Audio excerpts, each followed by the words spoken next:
A good morning, Rabbi Sai. Liluy nishmas, imi, moirosi, rus bas Mordechai. This is the first time that we're doing a shir, and usually Mark Ashkenazi or Vremi from Arya Checkanow logs into the computer and they take care of everything. This is the very first time that Mark Ashkenazi is in the air. He's doing this remote to be remote. It's like a koyach koychai. It's coming. He's on a flight to Phoenix, and he's in my computer right now. So I have a safe flight, Mark, and shkoyach for everything that you do. And Baruch Hashem, we didn't have to wake up Avremi. Just the tzaddik that this guy is, Mark Ashkenazi. But Avremi left me a message. I said, I hope I don't have to wake you up. He says, it's my pleasure. Don't ever hesitate for a second. Immediately, it's 4:00 in the morning there. Rabbi said, just read some emails here, and you can look as well. My name is Chaim Weber from Côte St. Luc, Quebec, Canada. Otherwise known as the Hasidic Black Cat on the Goat, Kiddushin Daf, Chof Hey. I've been with MDY on and off since Ksubis and consistently since the latest talk podcast Daf 2, whatever that means. First and foremost, thank you very much for the beautiful shir. This shir has really changed and added a lot to my life. I wait every day for the next shir to be learned. Whoever's not connected to your shir doesn't know what they're missing out on.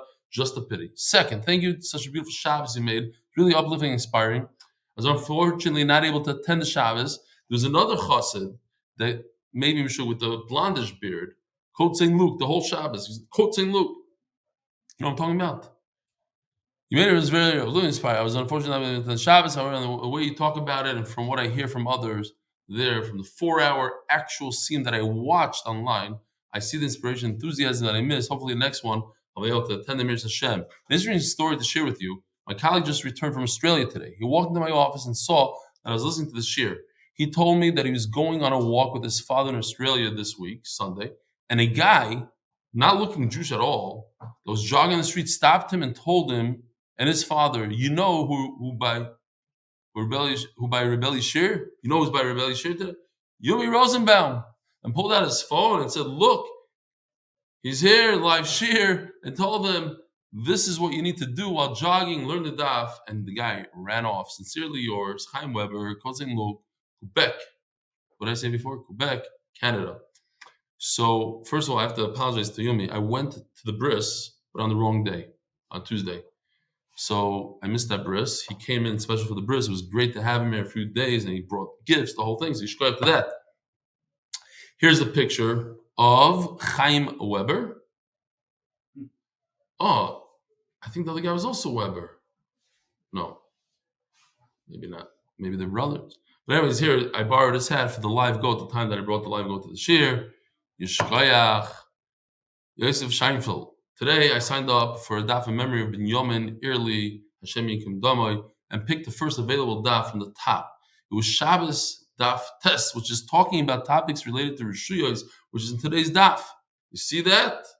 Kiss from Hashem, I say. His neshama should have an aliyah. Regards, Yossi and Talmud since Tishrei Tov Shin Pei Beis. Ariel King, dear Rabbi Eli Stefansky, I live in London. I'm in year 8. I don't know. Does anybody know what year 8 is in London? I don't know.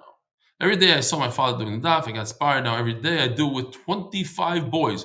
We saw before they had a whole thing. 25 boys during our lunch break in classroom or library learned the daf. Since then, my day has been so much more exciting. It's geschmack to do the daf from Ariel King. Gewaldig, unbelievable. Keep on going, guys. Looking forward to seeing you guys. Maybe I'll come to London, but if not, come to Israel. He has no clue I took this picture, so not sure if it should be read out loud or not. I didn't take the picture on purpose, but don't want to embarrass him. I was at Shul tonight in Toronto. I always try to be one of the first 10 for me, and I usually get to Meir about the 20 minutes before. Wow. The whole Meir only takes like 15 minutes. If I didn't finish the daf, I finished it in time, and if not, I learned nach. Tonight I saw someone who I've never seen before with his Gemara laptop in front of him watching his shir, pausing. Listen to this. If you look closely at the screen, you could see that the guy has like a Word document open next to the shir. So the guy is typing notes on the daf, then rewinding, pausing, and typing notes again. He's really doing the daf. I was super inspired. I really need to up my game, he says, and he wrote this anonymously. Shalish Shikoyach for another great cheer regarding your point about Gezel Shena, Rav Moshe Heinemann, another place you can write in Manoimar Dine Torah that waking somebody up. You hear? Because we're Sydney today.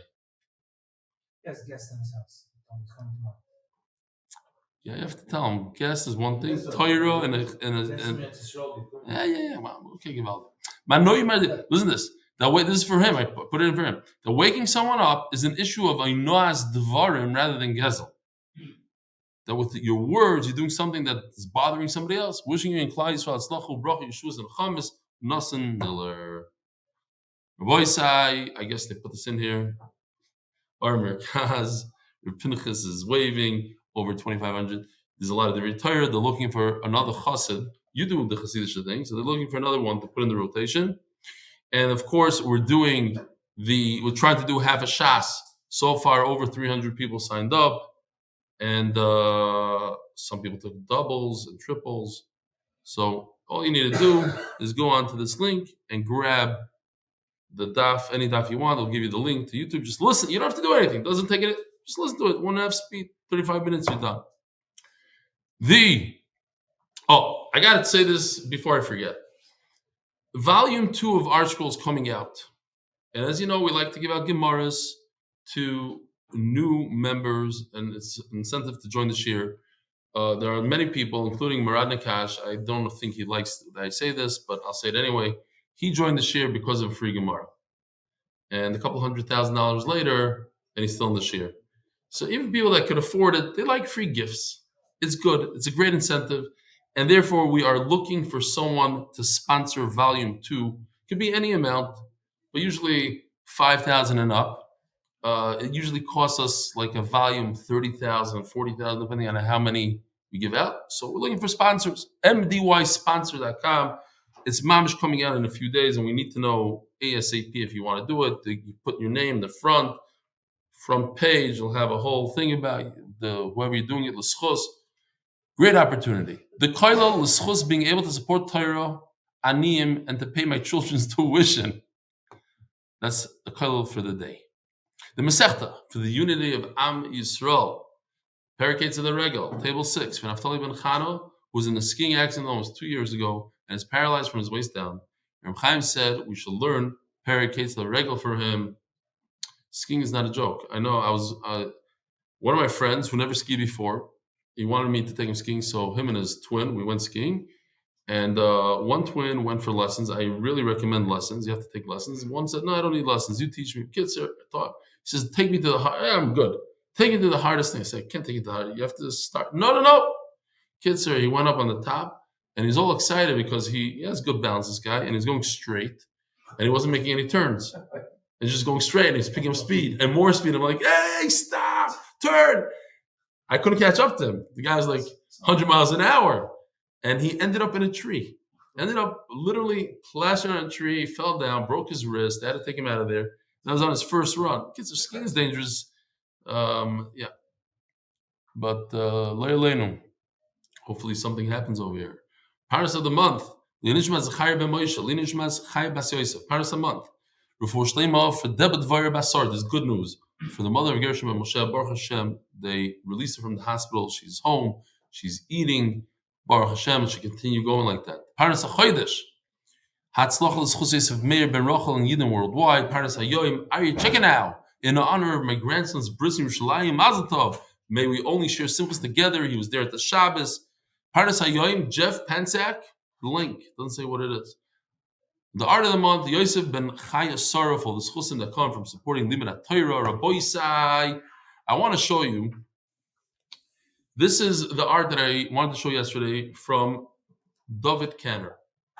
So it's AI art, and I asked him to do some art, and unfortunately, I forgot to look at my email. Now he has my WhatsApp, so he sent it directly to the WhatsApp. I like this stuff a lot, and it's I think it's a big addition to this year. If you could do more of this. Here's an animal the Gemara talks about, not normal. It's a little strange. He's eating bread at the table, and this was literally a case in the Gemara where the goat jumped up on a barrel. It even has the MDY, somewhat of the MDY logo on it, with a turnip. And this is, I'll show, okay, this is a new one that I asked him to do for today, and this is coming up in a few minutes. And okay, so we're holding the shir is dedicated for all the soldiers on the front line and the over 5,000 injured and the families that are suffering and those who are kidnapped that should come home soon and the niftarim. So we're holding Daf Chof Aleph. We're 20 Daf into Baba Kama. Just like that, 20 Daf. That means 20 days ago, we were sitting in the hotel in Connecticut. It's unbelievable how time flies. Sholach le top line of Chof Aleph. Sholach le Rabbi Abba bar Zabdil Mori bar Mar. Boy Miravuna. Please ask Rav Huna. Hador b'chotzer chaver. We're continuing the sugya that we had yesterday, and that is Zen henev zilei chaser. If a person squats in somebody else's apartment, does he have to pay rent or not? And after shir, we have here Mr. Steve Jakubowski, who's a lawyer, and told me it's in English. The term is unjust enrichment, and also it's a question of quantum merit. Merit. Okay, Bekitzer, those are the things that we discussed yesterday, but these are laws, famous laws in America. You go into his yard, in his house, you live there without him knowing about it. Does he have to pay? And as we said yesterday, the guy is a Ghana for doing it. He's a bad guy for doing it. But the question is, does he have to pay rent? He didn't reduce the value of the property. The guy didn't tell him not to. If the guy said specifically not to, we said if it was up for rent, then it's a problem. If the guy's looking for a rental and it's up for rent, it's definitely a problem. Said the Gemara, before he's able to get to Rav Huna was nifter and he couldn't ask him the question.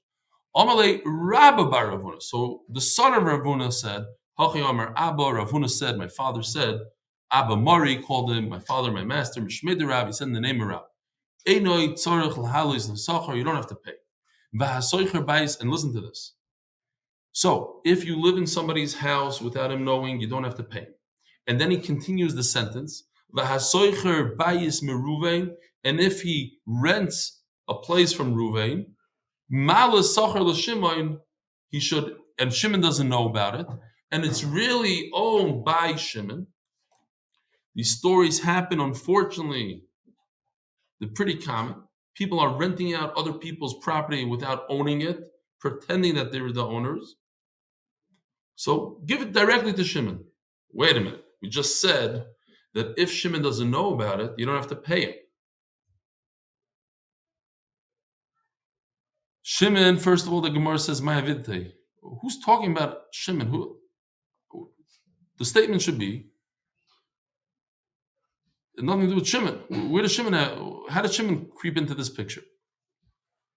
Hachi Kamer, this is what he meant. If you found out that the home is owned by somebody else, you give it to the original owner.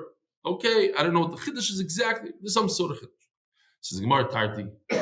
It's a contradiction. You're telling me two things that are the opposite. On the one hand, you're telling me that if I live in somebody's house without him knowing, I don't have to pay. Then you tell me, if I live in somebody's house, and not only does he not know, but he doesn't even know that somebody's using the house and renting it out to other people, you have to pay the original guy. Why? He doesn't even know about it. Says the Gemara very simple. The Agro, as we said yesterday, is a difference if the home is up for rent or not. If the home is up for rent, then you have to pay. Not only you have to pay, but you have to pay the original owner called Shimon. But if it's not up for rent, so you don't have to pay, even if there's no monkey business going on. There's only one guy involved, you don't have to pay. Welcome to all the guys that are online, that are on YouTube, that are on Zoom. I don't know how many people on Zoom. I can see on YouTube there's 45 people right now. It's a beautiful thing. Shkoy for being there. Itmanami. Omer Reb Chaim bar Oven Omer Rav. We also learned in the name of Rav, but by Reb Chaim bar Oven. Reb Chaim bar Oven Omer Rav Huna. Some say the name of Rav Huna. You see, we just saw a relationship between Rav Huna and Rav. Rav Huna is the Talmud of Rav. You don't have to pay rent if the owner doesn't know. And if somebody in the city decides to send out to rent it out, you pay the owner directly. As the Gemara, what's going on there? Who are these owners? This is what we mean. If there's an owner, you have to pay them.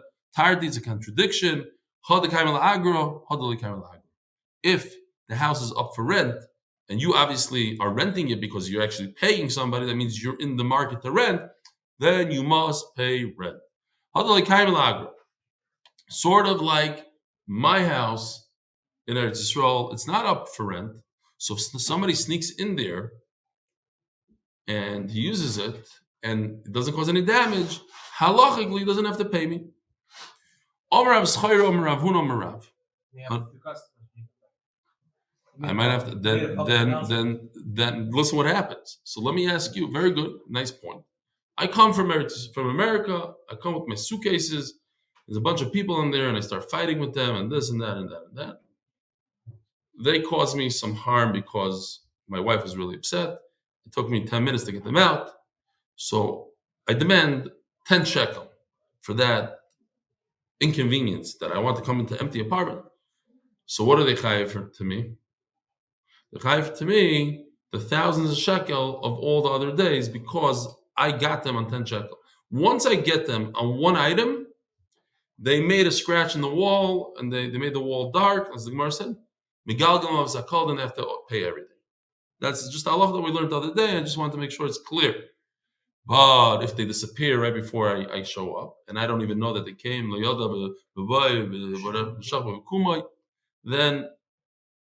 they l'chayra al pi halacha, did they do the right thing? No, but al pi halacha they don't know me.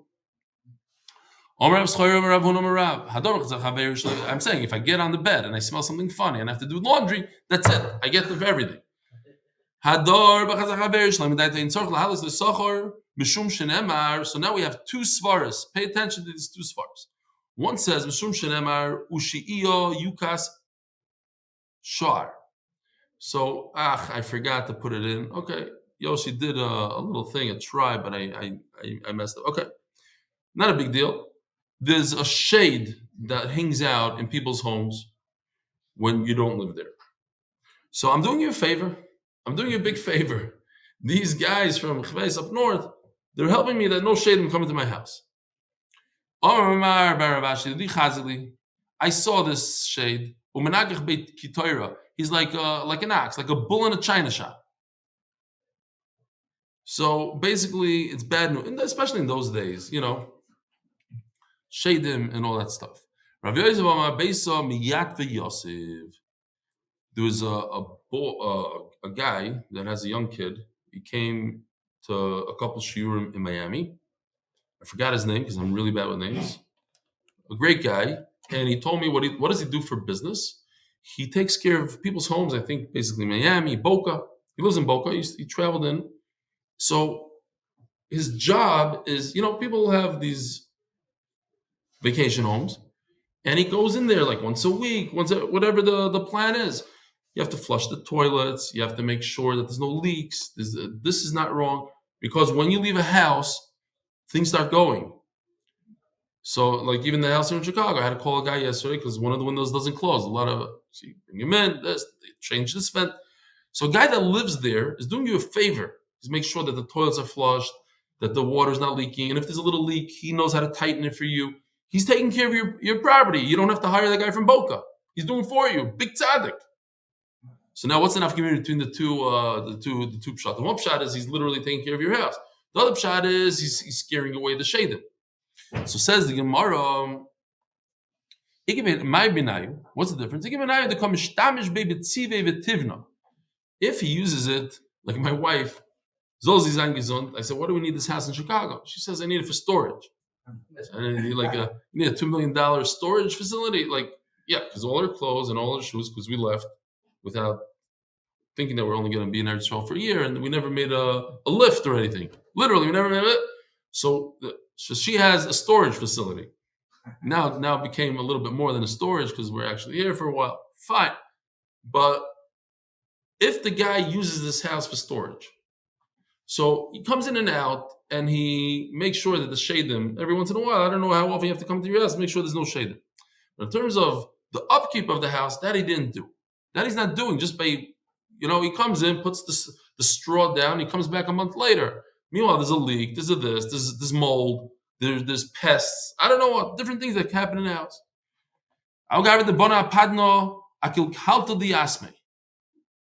Oh, beautiful. This is a gewaldige AI picture, also from Yaakov Ganner. He built a mansion on top of a dump, says Rashi. Here's the picture. Love it. Mansion on top of a dump. So I just want to point out that I said this on Shabbos by the Shabbaton, and I really mean it. I think one of the biggest things that differentiates MDY from all other shiurim, a lot of people say, what, how, why? I'm sure maybe there's other shiurim like that, but one of the things that sticks out to me is the amount of people that I don't even know how many, but there's so many people behind the scenes, so many people that give from themselves on a daily basis. And here's a guy, David Canner, I was saying Mark Ashkenazi, Avremi, and then you have Gershon Yosef that does all the editing, but there's many, many others. So this guy, David Canner, here he is. Not this one. Oh, this is, he put it in afterwards. This is what Yoshi did for the shade. There's shade in the house. Okay. But where's David Canner? Here, this is David Canner. David Canner from Toronto. I met him by AJ's house over there when we did see him. And again, it's not my guy. Like, I can't do all this stuff myself. I prepared the little that I prepared, but there's other people that are throwing the art, and Yoshi, and there's the guy from South Africa, and then so all these people. So here's another tzaddik that I don't know if he's going to do more. Just the little they did, I have a course of for him.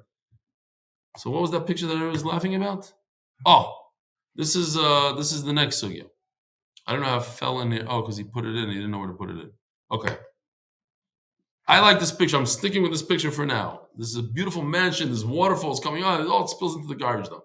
What's going on here? You have Yisraelim that have a piece of land that's basically worthless.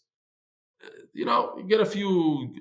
Guy comes, grabs the land. It's Yisraelim. Who owns it?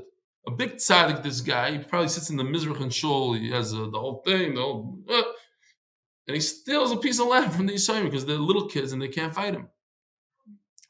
Says the Gemara, now, not to go a little crazy here with this picture, because this is an exaggerated picture. Why? Because a mansion in the time of the Gemara was literally 24 by 24, based on what 12 amas by 12 amas. A typical has like 4 amas by 4 amas. Talking about a little, they called it a mansion. Wow, you built like a mud hut from the, a few twigs, probably leaks everywhere. Mansion. Okay, it's not this. Villa. It's not this $10 million mansion. Okay, just l'saber soiza. Agber Rav Nachman lapadim minei. So Rav Nachman demanded money for it. Now I got to tell you, Maisis. I know a few Maisis in Eretz Yisrael. A real story. A guy had a lot that was in between buildings, and when he wasn't paying attention, some of the neighbors went and they pushed out their homes from different directions.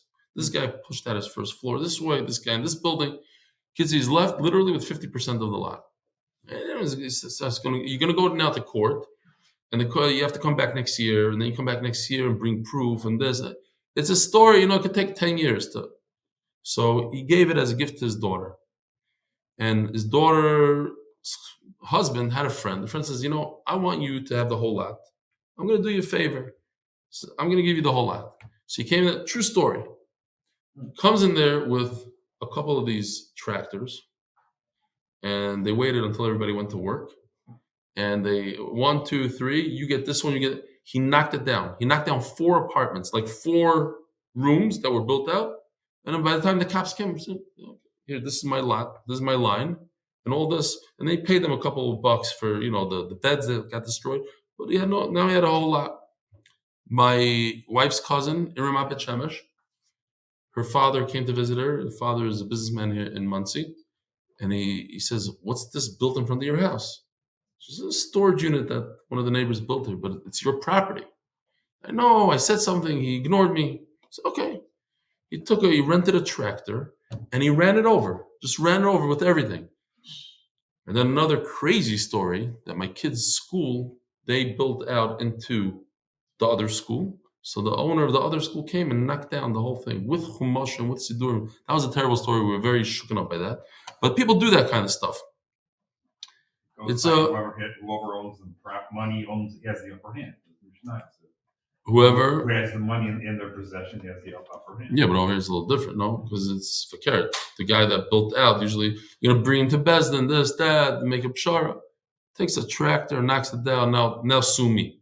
And then you come to the court and say, these are my lines. It doesn't really happen in America that often. It's a more of a Eretz Yisrael kind of thing. Anyway, says the Gemara. And by the way, that school that knocked it down, and Avi and myself were very upset, and Avi's grandfather paid for a lot of the building over there as a whole. But at the end, that other school closed down. I'm not saying that's why, but it wasn't good.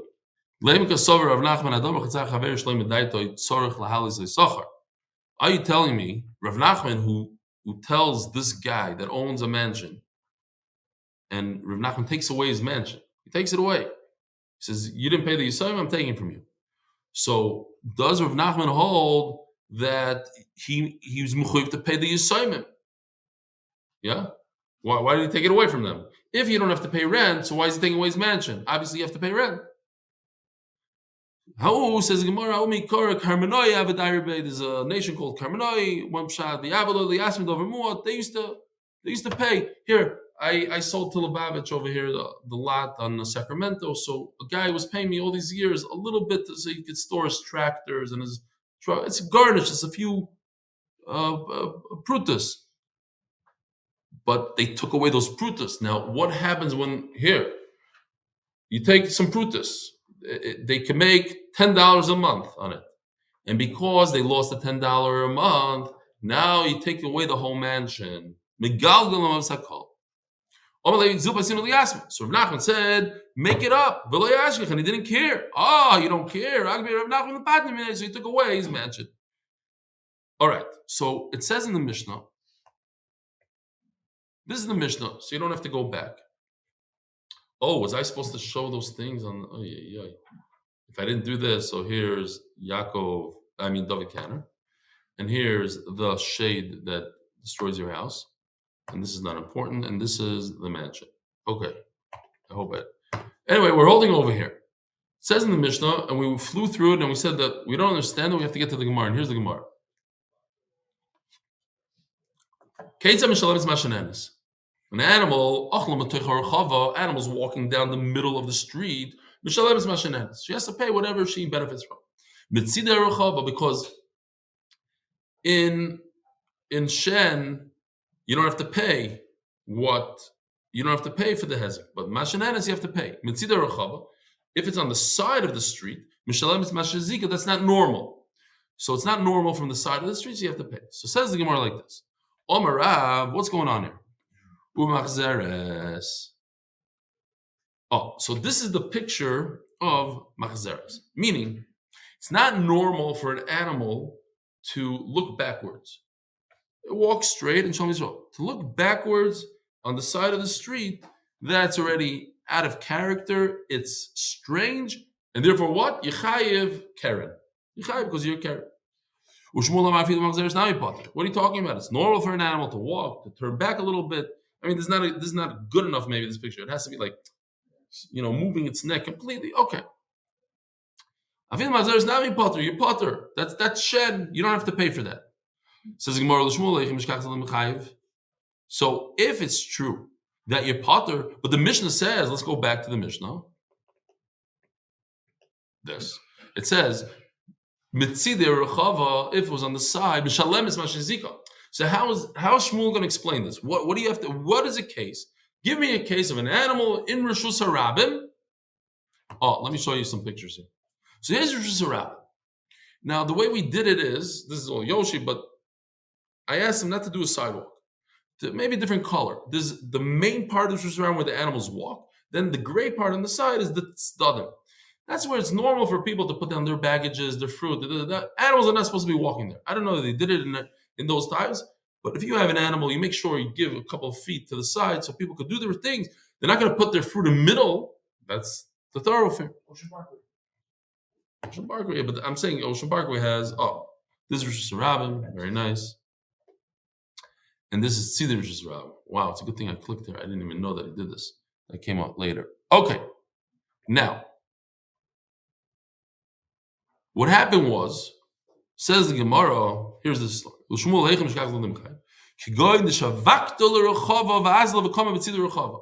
see the animal? The animal went to the great part, to the Tzidei Rosh Hashanah. It left the main thoroughfare, the center, and went to the side. Going to the side, Rabbi say, is strange, Meshuna, and it's carry, you have to pay. Some say he's not to explain the Mishnah. This is a new halacha. What if the animal turns his head backwards? Forget it, all the way here. What's the halacha? Rav, I'm chayav Shmuel Ptura. We have machlokes with the chayav part. Shmuel Mishalem is mashizika. Hechem shkach zlom chayav. So according to Shmuel, what's pshat in this Mishnah over here? The chayav. You're going to the Rochel. As they come to the Rochel, pshat is he went to the Tzidei Rosh Hashanah like that. Mos Rav Nachman bar Yitzchak. As Rav Nachman bar Yitzchak, mi Pensak Chanuz Mishalem is mashananes. It says in that Mishnah that we learned, that's our Mishnah. If the animal eats from the opening of a store, Mishalemes Mashananas has to pay what it benefit. What's the case? It's walking straight and it turned its head. And you only have to pay what it benefited. In other words, you saved the meal, you have to pay that meal. Even though it ate a lot of expensive stuff, you don't have to pay the expensive stuff. You only pay the cheap stuff. But according to Rav, you should have to pay what it damaged. How's Rav going to explain it?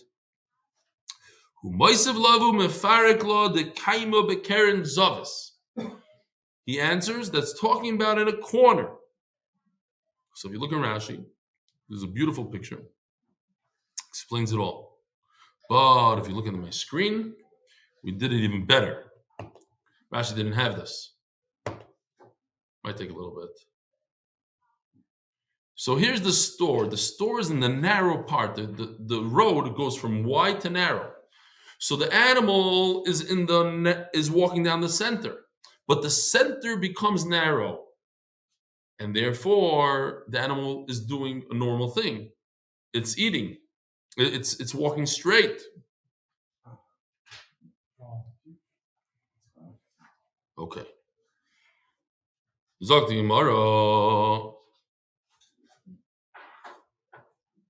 even in this case, Rav will agree that the animal doesn't have to pay.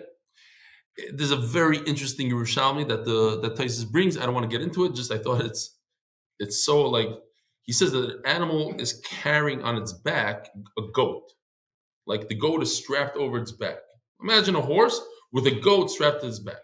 So as the horse is walking, the goat is eating. So for that goat, it's straight. He's straight. He's eating in a straight way. That's Karen Zavas. It's on a 90-degree angle to the actual animal that's walking. Okay, fine. Some say I don't know how Mark is doing this. He's on the plane. He landed already, but he's controlling my screen. He's going off this the chart and showing me in large. Okay. Mark, if you are on the plane, switch me back to the picture. If not, just leave me. He's on the plane. You just give out. Okay. Now you can switch me back, please. Thank you, Mark. Oh,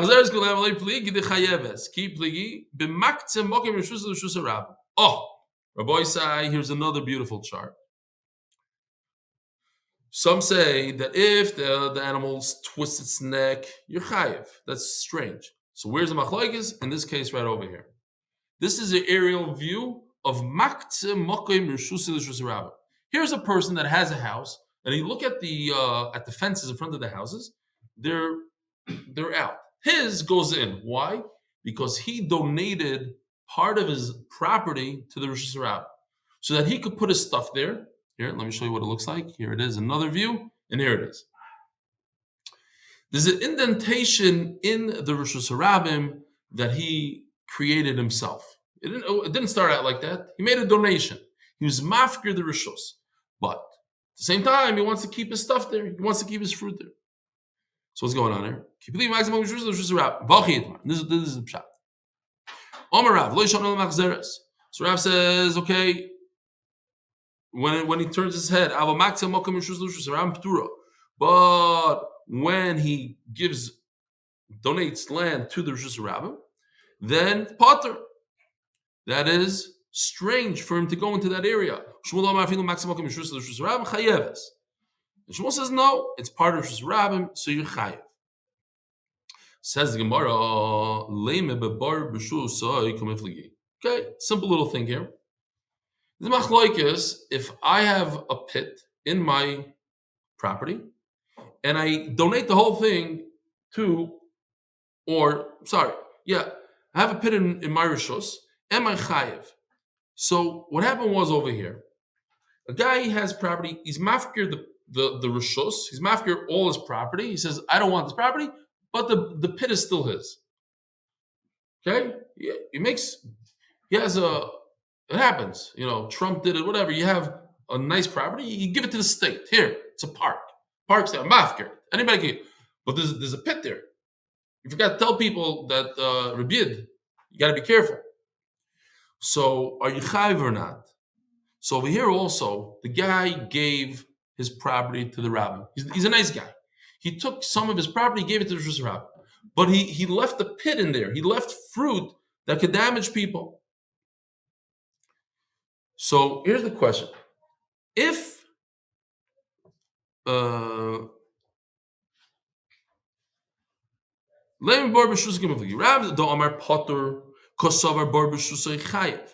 Rav holds that when you have a pit in your own rishus, you're chayev, meaning the fruit, the pit, anybody can come and take it because you're liable for this pit. So if you're liable for the pit, then imagine I have fruit in the middle of the street.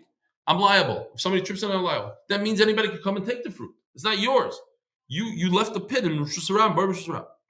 Shmuel the Amar chayev kasavar bar rishus potter. You hear it's slightly counterintuitive, so it's a little confusing, but it's not. When I leave a pit in Rosh Hashanah and I'm potter because I donated the land, that means you cannot touch my pit. You can't touch my fruit. If you can't touch my fruit and your animal eats my fruit, what happens? You're chayev. You hear? But if it's the opposite, if it's the reverse, if you should not leave your fruit there and I'm allowed to take your fruit, so if my animal eats it, yeah. So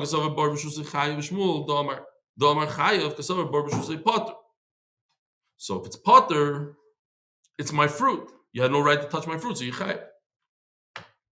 Yeah, it's a little slightly, but not that bad. So the Gemara says no, you're not forced in any direction. Why?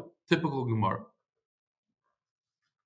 And so again, what happened here is he gave this. Let's just go back here for a second. He gave this area to the rabbi. Anybody can use it, but he left himself a little spot for his own fruit. That's a bar. So says the Gemara, Daf Yomi Beis,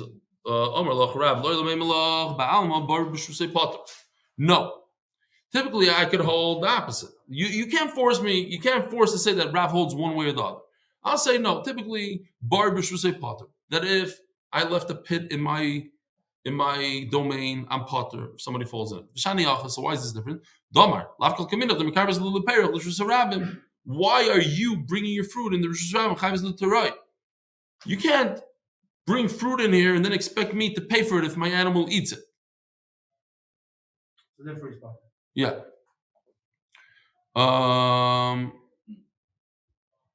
In other words, if you gave your rishos, you're a nice guy. You said, okay, I want. So then you have to be careful with your payers. You can't jump on two chasanas. You gave it to the rabbim, so it's the rabbims. Now be careful with your fruit. And then if not, then says we just turned the daf. It's sponsored by Chanan Averbuch in honor in Simchos of his holy nephew, son of Robert and Jen. Nishmat Binyamin Meir Ben Zev David Airley Raboisai Chapsum Dapim, so that we could have a shas Liluy Nishmasoi in record time, 4 or 5 days. And Liluy Nishmas Binyamin Meir Ben Zev David, Robert Airley's son. The Neshama should have an aliyah. So, Zog the Gemara. Ushmul Amar, Balma Bar B'Shusai Chayiv. Maybe I'll say fakir. I could go this way. I'll say Shmuel holds that typically a bar in the Rishus is Chayiv. The Bishlam a bar Ikla Meimar Lavadaite. Now you can't. I'll say that you cannot be mafkir a bar. You don't have the right. And this cow, how would it know that there is a bar over there? How would he know? I got to show you this video somebody just sent me today. And to get to this, here it is. This is a bar that apparently a cow didn't know was there.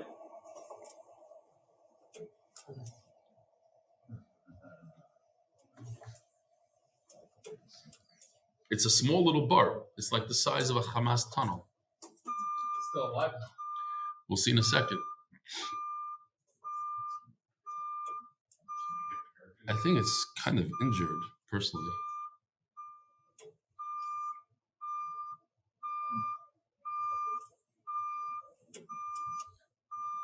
I don't think it's a cow. I think it's more like a bull, yeah?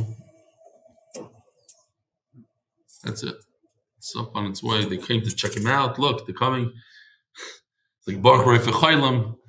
So how was it down there?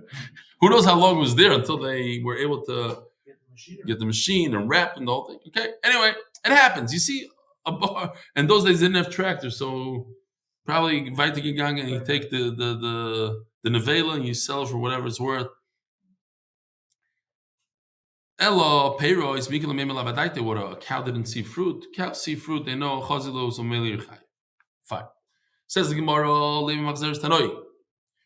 Maybe I'll say that this machlokes is whether or not an animal that twists its head backwards, is that considered strange, and therefore you are chayiv because it's strange. Because if it's regular shen, you'd be potter. If it ate within the street, the center of the street, it pays what a benefit. But to the side, that's both Reb Meir and Reb Yehuda agree to that. So it seems like they're not really saying much, not adding anything. They said, it's not the derech of an animal to eat, only to walk. Are they saying the same thing? Ella, they're saying the machlokes is whether or not in a case where it moved its head backwards, that's the machlokes. Tanakama sovar machzeres nami mishal mashenes. Tanakama holds that you're chayiv even when it moves its head backwards. Rabbi Yosef mishal masheziko. You're chayiv what you're mazing because it's strange and care. So the Liluy the kula ama machzeres. Iki Rabbi Gishmo. V'hacha bebirs the acher kamivli over here is another machlokes. What's the pshat in the pasuk ubibers the acher? That you chayiv on shen only when it eats in another's field. What does that mean? It means that you're going into the damaged field and not in Rishus Rabbah. And therefore you pay, in this case, whatever benefit. Which is very interesting. Now what? Bibers the acher, it has to be in the damaged field, but not in the damager's field. But what happens if it wasn't Rosh Hashanah? What if Shen wasn't Rosh Hashanah according to this pshat? You'd be chayiv. The miyut of the pasuk is only not that you shouldn't eat in Rosh Hashanah, that if you eat in Rosh Hashanah, you're potter. That if you eat in the Rosh Hamazik, anyway, it's not Rosh Hashanah. Anyway, it's not Rosh Hashanah, you'd be chayiv. But in Rosh Hashanah, you're potter. Asking Gemara, Rosh Hashanah, blame percha, my boy. Why didn't you need a pasuk for that? What happened? Your basket of fruit ended up in my dining room, and my dog ate it, and the Torah says, you're potter. Of course. Why do you bring your fruit into my dining room? I'm the mazik. My dog damaged your fruit, but your fruit is in my property, and for that I need a pasuk. Ella. So you know what the machlokes is? Different machlokes. Ella the ilfa. Ilfo said yesterday, asked the question, what if one animal does a strange thing and eats over from the back of another animal? I said the story with Rebbe Kiva then. And here's another picture from Reb David Kenner. I thought it was Givaldic. It's a guy walking with a knapsack, and an animal, a zebra, is eating from him. Is that strange or not strange? And we had the shayla. So that's the machlokes here. One man says it's not strange. One says it is strange. Strange, you're chayiv. Not strange. You don't like it? No, it's very normal. It's very normal. Yeah. Bisli, whatever it is. This is AI. Yeah, this is all AI. But look, he has the yeshiva hat. Yeah. You know what's going on here? He's wearing that like a yeshiva bacher too. So you have to, in order to do AI, we have a lot of experience now with AI. And in order to do this, you have to know how to prompt it, how to give it the right. If you know, there's a big chachma in telling the computer what to do, and not everybody knows how to do it. And David Kenner is very good at it. Says the Mishnah, sponsored, the official Mishnah sponsored by Moshe Cohen for Hatzlocha and Limud Torah and Parnasa. Hakelev Agdisha Koftu Morosh Hagag B'Shover Zakenu. I'm not going to show you yet, but we have a picture coming up. Okay. A dog or a goat that jumped off a rooftop and broke vessels on the ground. Mishalim, here you can just see a tape, what's coming up. You see the goat is on there, is about to jump and break. Is that normal or not normal? Is it Keren? Is it Shen? What is it? Says the Gemara, says the Mishnah, Mishalim Nezek Shalom has to pay a full amount. If it was Keren, Chatzi Nezek. But the reason why he has to do it, it is Keren, Mebnei Shem Muadim. This is normal for a dog to jump off something high and crash onto stuff. Anybody that has a dog knows they like to jump onto this, onto that. Hakelev Shenot al Charora, Volach Legadish. Let me get rid of this because I don't want to give this up. Don't look. Here we go. This we had already, but I'll just show it anyway.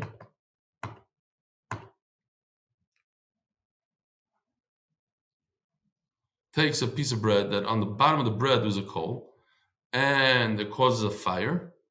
We went through this. This is the sugya of Tzroiros. Says the Gemara. Says the Mishnah. It ate the bread, and by doing so, it lit the bale of hay and the rest of the field. On the bread, you pay the full amount. Says the Gemara, time to cough to enough the potter. Oh. So let's see what he did here. Sorry, not this. Time in the cough to. It's because the goat or the dog jumped. Hanaflu potter. So this is a beautiful shiloh here. What happens if the goat was on the one floor up and there's a vessel on the bottom? It's almost similar to a vessel that's flying through the air, and the guy comes to the bed and breaks it. Why? Because what are the chances that the goat or the dog is not going to jump off the roof and break this vessel? It's normal. This is what he does every day. He stands on the roof, he runs around a little bit, and then when he's tired, he jumps to like the shortest jump, and that's usually the guy's jug over there, and he breaks it. So this time he didn't break it. You know what happened? He fell. So you potter a chayiv. He didn't jump. He fell. So this is a big shaila, and it's a machlokes actually, and it's something geshmak to think about.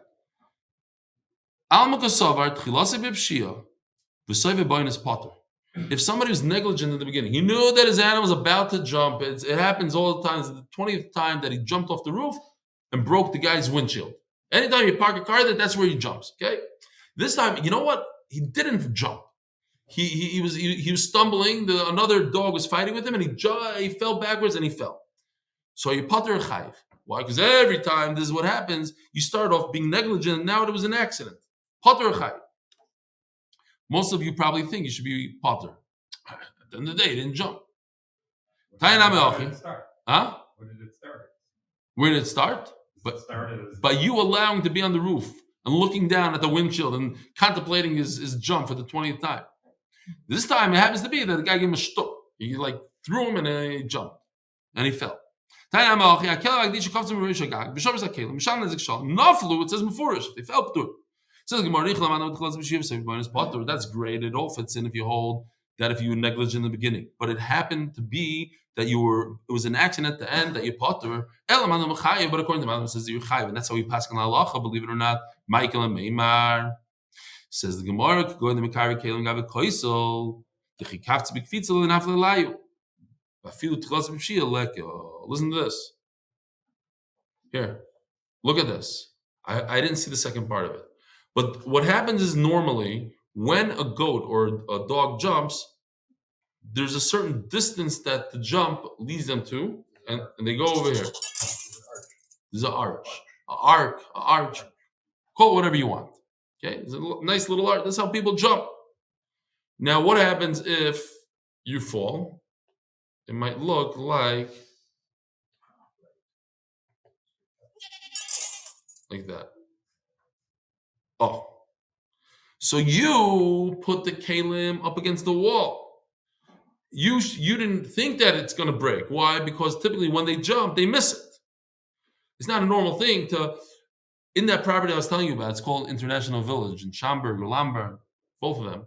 So I don't remember which one it was. But during the winter, they had like these, the gutters, the downspouts. They didn't have downspouts. So they had like, the water was coming and it would just gush out from the top. What they didn't realize when we bought the property, we didn't realize that in the winter, the snow would accumulate and turn into, from the melting, it would turn into a giant icicle. And it was a very, very big problem. We had icicles that were like literally, I would want to say 10 feet long and like 2-3 feet wide. We called the company up. I saw this with my own eyes. He came and he put his ladder up there and he took a chainsaw and he's cutting this icicle. But he didn't do a good cheshbon. He cut it. And as it fell, because it was like a little bit still attached, it went sideways. You're talking about something that weighs hundreds of pounds and knocked him over. And he's on the 3rd floor.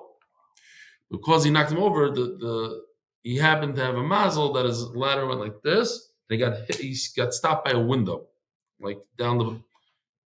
So when it's not a gishmak to jump off something and be next to the building and like get hit by the windowsill or a nail. So you need that arch, or whatever. When you fall, so that's what's going on here. Gevaldik. The kalim are right there. When you jump, huh? Yeah, you're diving away. Nobody dives to the wall of the pool. So there was no pshia here. Why? Because when you allowed your dog to play on top of the roof, you knew he's going to miss it. The reason why he didn't miss it was because there was an oinus, and therefore you pot. Sometimes when they fall, you are chayiv because of ruah. That the whole wall is shaking. It's not a good wall. So what's pshat? You should have known that a brick will fall. Says Gemara, but at the end the brick didn't fall. What fell was the dog. Says Gemara, the pshia was that when the dog is playing around on the roof, it's going to knock a brick. The brick is going to break the vessel that's down there. The dog himself fell, not the brick. Okay.